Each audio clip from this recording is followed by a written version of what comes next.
Si Pidoy ug si Gabo sa panahon sa tig-uwan. Si Pidoy ug si Gabo kay suod nga mga managhigala.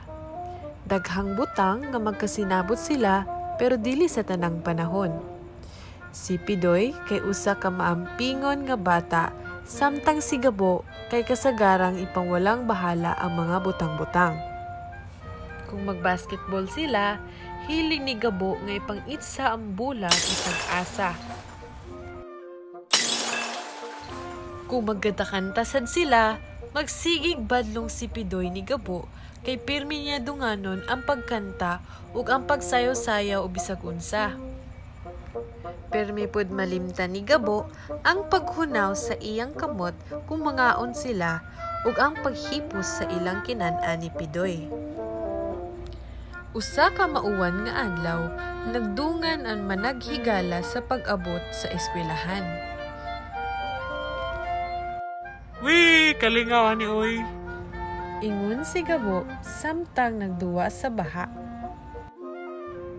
Kabuoy, lang di man ka nagtamak-tamak.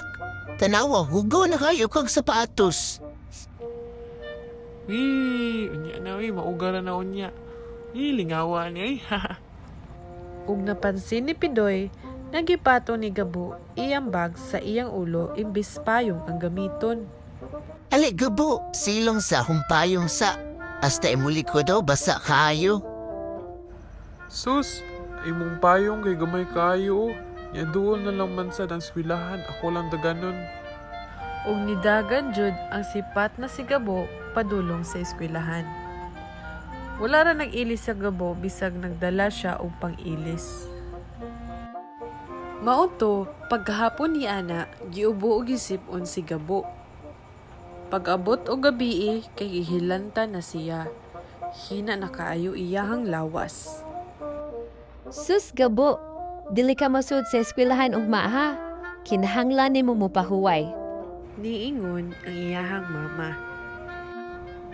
Wala nakaskwela si Gabo og duha ka adlaw tungod sa iyang ubo, sipon ug hilanat. Sa ikaduhang adlaw nga ni-absent si Gabo, gidalaw siya ni Pidoy sa ilahang balay. Kamusta naman ka Gabo? Maugi hapon, nagpaayo pa ko. Ingon ang doktor, di ba daw ko kaskwilahan to dili na mawa akong ubusip o naghilanat.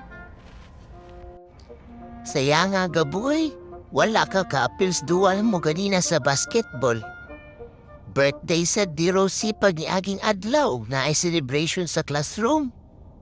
Ugwasag kadungog sa kwento ni Kaloy, nakatawanan kayo mahitungod sa iyang alagang pagong. Didto na sabta ni Gabo na kinahanglan ang pingan jud ang lawas kay daghan siya dili na maapilan kung magkasakit. Sakto jud ka Pidoy. Kinahanglan ang pingan ang lawas para dili na makasakit. Dili sad nindot sa pamati na magsigig higda tibok adlaw ug walay gana. Sugod ato, naningkamot jud si Gabo nga dili na magkiat-kiat o magpawalang bahala ilabi na sa panahon sa ting-uwan. Pirmi na siya magdala og payong o mag-ilis og sanina kung panington ug pirmi na siya maghugas sa iyang kamot o sa mukaon. Naningkamot si Gabo na mausab kay kabalo na siya sa importansya sa pag-amping sa kaugalingon. O diha ra natapos ang atong kwento.